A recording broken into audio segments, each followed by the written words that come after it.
वाहिगुरु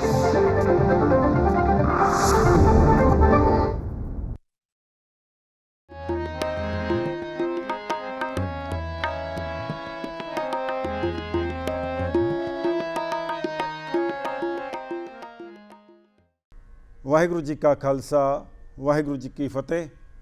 आज साहिब श्री गुरु नानक पातशाह का 552वां प्रकाश पर्व है।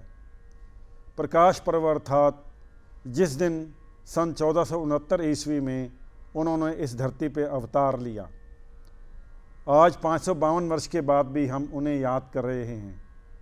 क्यों याद कर रहे हैं? महापुरुषों को हम हजारों वर्ष के बाद, सैकड़ों वर्ष के बाद भी क्यों याद करते हैं? क्योंकि उन्होंने हमें कुछ ऐसे सिद्धांत दिए हैं जो हमारा मार्गदर्शन करते हैं। हमारे देश की एक परंपरा रही है कि जब भी हम महापुरुषों को याद करते हैं, उनकी याद में हम फूल अर्पण करते हैं, रोशनी का इंतज़ाम करते हैं। ये इस बात का प्रतीक है कि जिस तरह फूलों में महक है, फूलों में रंग हैं, ये रोशनी है हमारे जीवन को महकाने के लिए, हमारे जीवन में रंग भरने के लिए, हमारे अज्ञान का अंधेरा दूर करने के लिए ये सिद्धांत काफ़ी हैं। आइए हम गुरु नानक पातशाह ने जो हमें सिद्धांत दिए हैं, कुछ सिद्धांतों के ऊपर हम आज चर्चा करेंगे। पहले शब्द गायन होगा। उन्होंने क्या क्या सिद्धांत दिए हैं वो गायन के रूप में आपके सामने प्रस्तुत किया जाएगा। उसके बाद उसके ऊपर थोड़ी सी चर्चा हम करेंगे। सबसे पहला सिद्धांत हम देखेंगे महिला सशक्तिकरण के ऊपर गुरु नानक पातशाह क्या कहते हैं, उसके बाद उसके ऊपर हम चर्चा करेंगे। आइए पहले शब्द श्रवण करते हैं। वाहे गुरु सो क्यों मंदाया किए जित जमे राजा, सो क्यों मंदाया किए जित जमे राजा, जित जमे राजा, जित जमे राजा, सो क्यों मंदाया किए जित जमे राजा।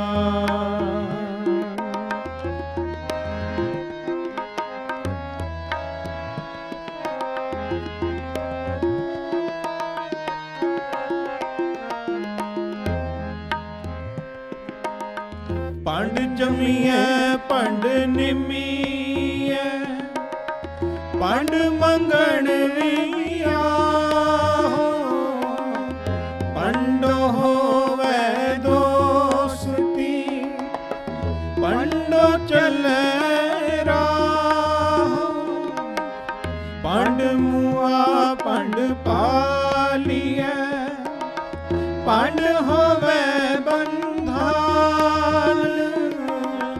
सो क्यों मंदाया किए जित जमे राजान, जित जमे राजा, जित जमे राजा, सो क्यों मंदाया किए जित जमे राजा, सो क्यों मंदाया किए जित जमे राजा।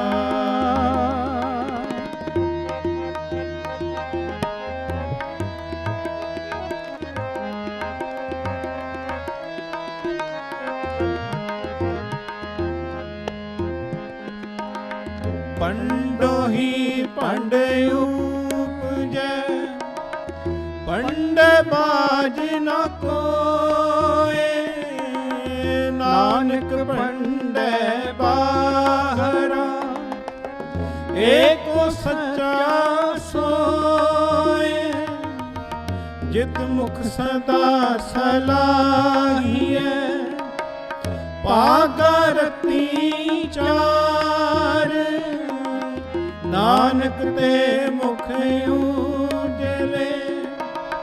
ਤਿਤ ਸਚੈ ਦਰਬਾਰ, ਤਿਤ ਸਚੈ ਦਰਬਾਰ,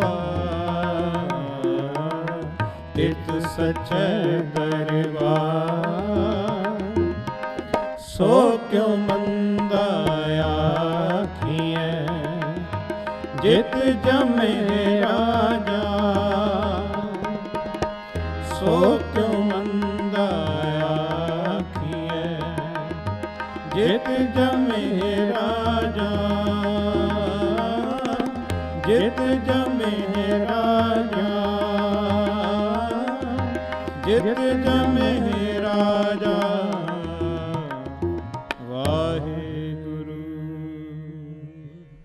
गुरु नानक पातशाह महिला सशक्तिकरण के बारे में हमें एक स्लोगन दे रहे हैं इस शब्द में, सो क्यों मंदा आखी है जित जम्मै राजान। इस भजन में एक शब्द बार बार रिपीट हुआ है, भंड। उस समय स्त्री को तिरस्कार की दृष्टि से देखा जाता था। भंड का अर्थ है जिसका तिरस्कार किया जाता है। गुरु नानक पातशाह कहते हैं आप उसका तिरस्कार कर रहे हैं, भंड जम्मी है, आपका तो उससे जन्म हुआ है। भंड निम्मी है, निम्मी का अर्थ है वो आपका पालन पोषण करती है। भंड मंगन व्याह, आपकी उससे ब्याह होता है, शादी होती है, आपका घर चलता है, आपके घर में बच्चे आते हैं, आपकी सारी रिश्तेदारी उसकी वजह से है। तो आप उससे तिरस्कार करते हैं, उसे मंदा कहते हैं। मंदा अर्थ है बुरा कहते हैं। गुरु नानक पातशाह कहते हैं सो क्यों मंदा आखी है, उस स्त्री को बुरा क्यों कहा जाता है जित जम्मै राजान, जो राजाओं को, साधुओं को, संतों को, महापुरुषों को जन्म देती है। गुरु नानक पातशाह ने कहा तुम्हारे जीवन के पग पग पे एक स्त्री का साथ तुम्हें चाहिए। केवल बाहरी तौर पे साथ नहीं चाहिए, भीतरी तौर पे भी। जब तुम्हें सर्वशक्तिमान परमेश्वर के सामने पुकार करनी है तो अभी तुम्हें स्त्रैण गुण चाहिए। गुरु नानक पातशाह के अनेक शब्द गुरु ग्रंथ साहब में ऐसे मिलते हैं जहाँ उन्होंने स्त्रैण गुणों, स्त्री के अंदर की भावना, स्त्री का समर्पण, स्त्री का प्रेम, अगर तुम्हें सर्वशक्तिमान परमेश्वर के सामने पुकार करनी है, उसके समक्ष अपने आप को समर्पित करना है, तुम्हें अंदर से स्त्री बनना होगा। बाहरी तौर पे तुम्हें स्त्री की ज़रूरत है, भीतरी तौर पे तुम्हें स्त्री के गुणों की ज़रूरत है। अंदर बाहर हर वक्त जब हमें स्त्री की ज़रूरत सामने होगी तो अपने आप ही मनुष्य के मन में स्त्री के प्रति सत्कार पैदा होगा। और इस तरह महिला उत्पीड़न से पहले, महिला पे अत्याचार करने से पहले पुरुष 100 बार सोचेगा, ये तो मेरा अंदर बाहर हर जगह साथ देने वाली है।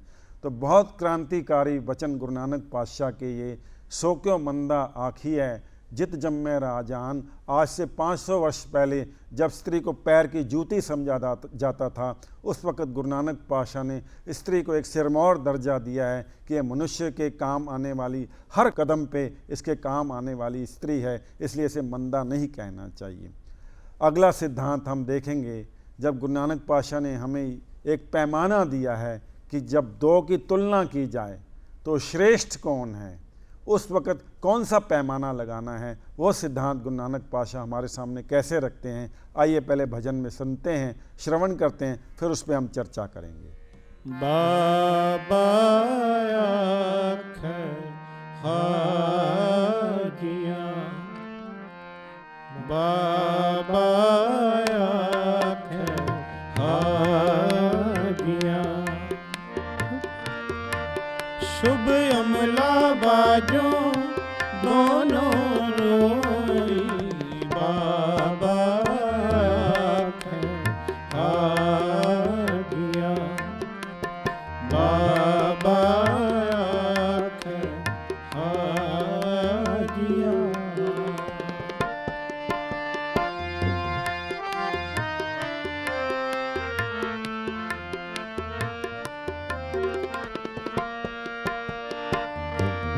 पुछन गल ईमान दी, काजी मुल्ला इकट्ठे होई, वड्डा सांग वरताया, लख न सकै कुदरत कोई, ਪੁੱਛਣ ਫੋਲ ਕਿਤਾਬ ਨੋ ਹਿੰਦੂ ਵਡਾ ਕਿ ਮੁਸਲਮਾਨੋਈ शुभ अमला बाजो दोनों रोई बाबा के हाटिया बाबा के हाटिया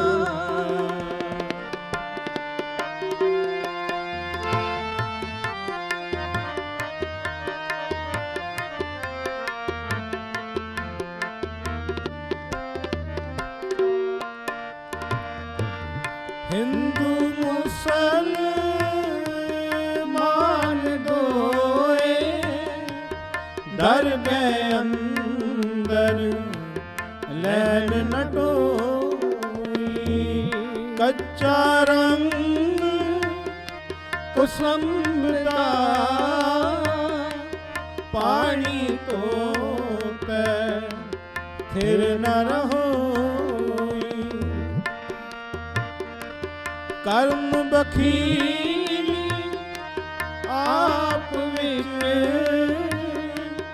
राम रहीम एक ठाई खलोई राह शतानी दुनिया गोई राह शतानी दुनिया गोई शुभ अमला बाजो दोनों रोई बाबा के हाजिया बाबा के हाजिया शुभ अमला बाजो दोनों रोई बाबा के बाबा के हाटिया हाटिया हाटिया। अपनी प्रचार फेरी के दौरान गुरु नानक पातशाह एक बार मक्का गए। गुरु नानक पातशाह के व्यवहार को, उनकी बातचीत से वहाँ के लोग बहुत प्रभावित हुए और सारे हाजी इकट्ठे हो गए और गुरु नानक पातशाह से उन्होंने कुछ आध्यात्मिक प्रश्न पूछे। उन प्रश्नों में एक प्रश्न यह भी था कि हे गुरु नानक पातशाह, आप जी ने आज तक जितना ज्ञान एकत्रित किया है उसके हिसाब से हमें बताइए कि हिंदू बड़ा है या मुसलमान बड़ा है। उन्होंने सोचा कि यहाँ एक धर्म विशेष के लोग इकट्ठे हैं और गुरु नानक पातशाह अकेले हैं, तो उन्हें हमारे धर्म को बड़ा कहना ही पड़ेगा। लेकिन गुरु नानक पातशाह ने वो उत्तर दिया कि सब निरुत्तर हो गए। बाबा आखे हाजियाँ शुभ अमला बाजों दोनों रोई। बाबा गुरु नानक पातशाह को सत्कार से कहते हैं। तो बाबा जी ने कहा, गुरु नानक पातशाह ने कहा, शुभ अमला बाजों दोनों रोई। जिसके पास शुभ गुण है ना, वो श्रेष्ठ है। कोई धर्म वाइज या जात पात वाइज जो है श्रेष्ठ नहीं है। अब हम देखें कि शुभ गुण, कोई दयालु आदमी है, कोई मीठा बोलने वाला व्यक्ति है, अगर वो हमारे साथ मीठा बोलता है तो हमें वो प्रभावित करता है। हम ये नहीं देखते वो हमारी ज़ात का है, हमारे धर्म का है, वो भारतीय है, वो पाकिस्तानी है, वो कौन है। दया का गुण सतयुग में देख लें, कलयुग में देख लें या आने वाले भविष्य में, जो दयालु व्यक्ति है उसकी ही कद्र होगी। जो मीठा बोलने वाला है उसके गुणों की कद्र होगी। जो संतोषी व्यक्ति के गुणों की कद्र होगी। ना समय का कोई इसके ऊपर जोर चलेगा, ना जो है ज़ात पात या धर्म का जोर चलेगा।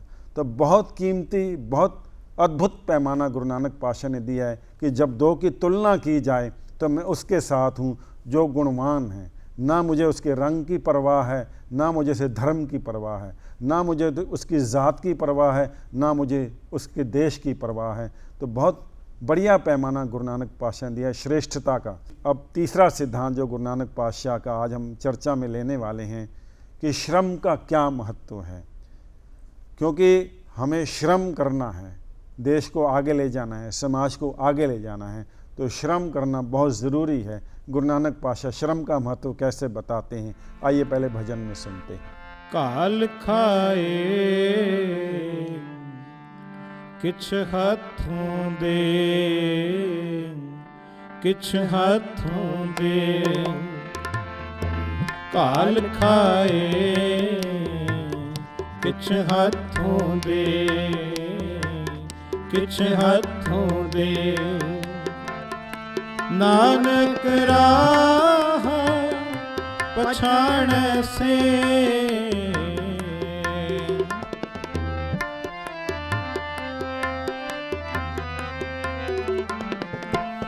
नानक राह पछाण से, काल खाए किछ हथों दे,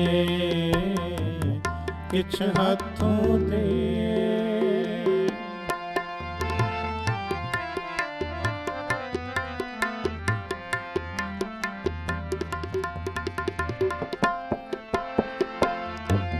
ज्ञान विहूणा गावे गीत, भुखे मुल्ला करे मसीत,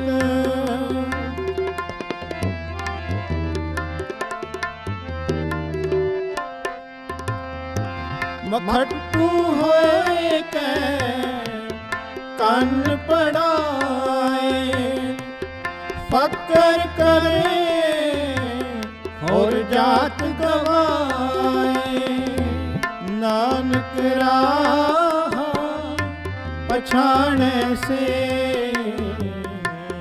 नानक राह पछाणे से, काल खाए किछ हथों दे, किछ हथों दे।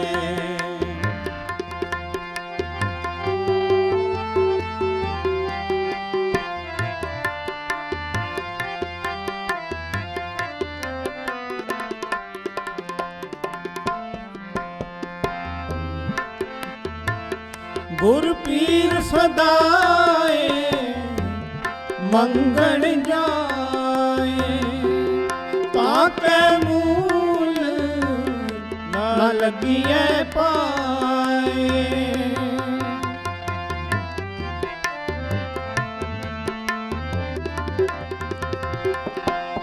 ताके मूल न लगिए पाए, नानक राह पछाण से,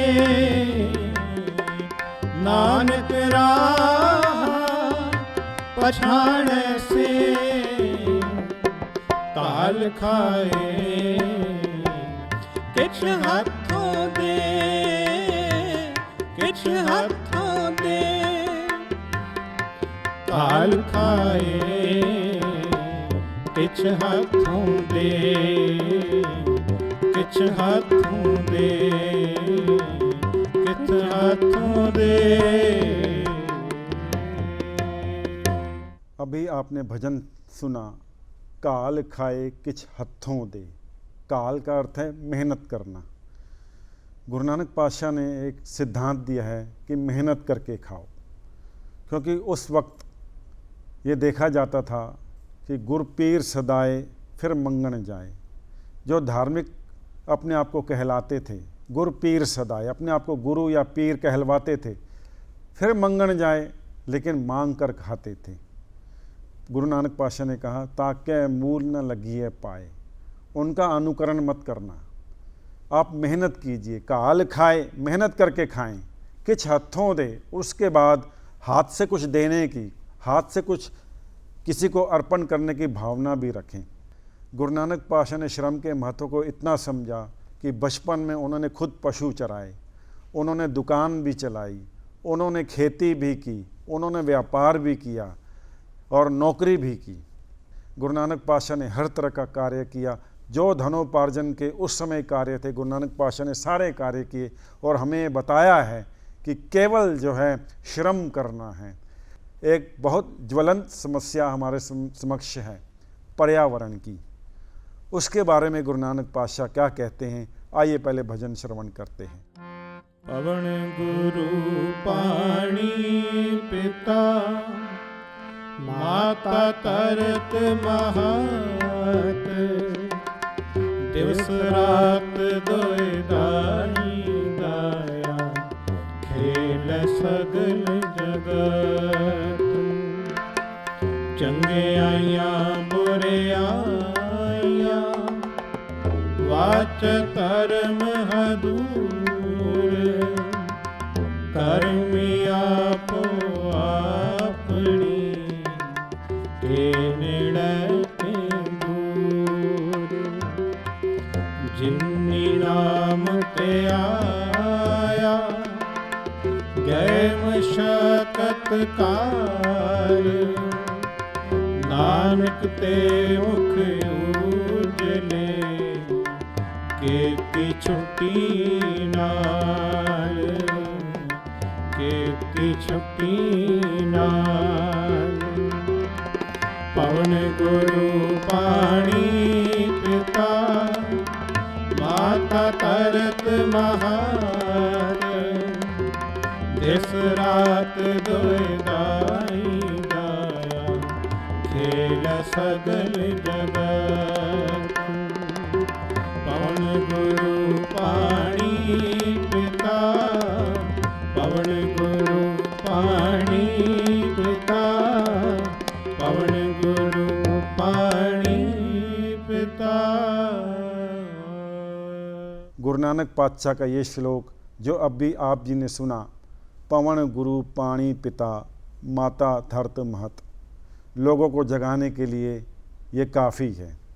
गुरु नानक पातशाह ने पर्यावरण के 3 प्रमुख घटक हवा, पानी, मिट्टी, इनको लेकर कहा है कि हे मनुष्य, हवा मानो तुम्हारी गुरु है, पानी मानो तुम्हारा पिता है, और ये धरती, ये मिट्टी मानो तुम्हारी माता है। इनके प्रति इनका सत्कार कीजिए। गुरु नानक पातशाह ने मनुष्य को सजग बनाने के लिए बहुत कीमती श्लोक दिया है, पवन गुरु पाणी पिता माता धरत महत। ये श्लोक सिख गुरुद्वारों में दिन में कई बार दोहराया जाता है ताकि पर्यावरण के प्रति भी लोगों में सजगता पैदा हो। इन जो पर्यावरण के प्रमुख घटक हैं, इन्हें गंदला नहीं करें। गुरु नानक पातशाह ने ये हमें इस श्लोक में ये भी संदेश दिया है। इस प्रकार आज हमने गुरु नानक पातशाह के जितने भी सिद्धांत देखे हैं, जितने भी अभी सुने हैं, अगर उन पे हम नज़र डालें तो ये कालजयी सिद्धांत हैं। जब तक ये आत्मीयत ज़िंदा रहेगी, जब तक ये धरती रहेगी, हमें साफ़ हवा चाहिए, साफ़ पानी चाहिए, साफ़ धरती चाहिए, गुणवान मनुष्यों का प्रभुत्व चाहिए, स्त्री के जो कोमल गुण हैं, स्त्री का जो ममत्व है, पृथ्वी को स्वर्ग बनाने के लिए वो चाहिए, श्रम का महत्व चाहिए। जब हम श्रम करेंगे तो ये धरती स्वर्ग बनेगी। तो गुरु नानक पातशाह के ये जो सिद्धांत हैं, ये धरती को स्वर्ग बनाने के लिए काफ़ी हैं और एक कालजयी सिद्धांत हैं। इन शब्दों के साथ मैं श्री गुरु सिंह सभा अंत में मैं दूरदर्शन की सारी टीम को धन्यवाद देते हुए मुंबई की समूह साथ संगत की ओर से डीडी के सारे दर्शकों को गुरु नानक पातशाह के पावन प्रकाश पर्व की बधाई देते हुए अपने वचनों को यहीं विराम देता हूँ। धन्यवाद। वाहेगुरु जी का खालसा, वाहेगुरु जी की फतेह। सो क्यों मंदाया आखिए, जित जमे राजा। सो क्यों मंदाया आखिए, जित जमे राजा। जित जमे राजा, जित जमे राजा। सो क्यों मंदाया आखिए, जित जमे राजा।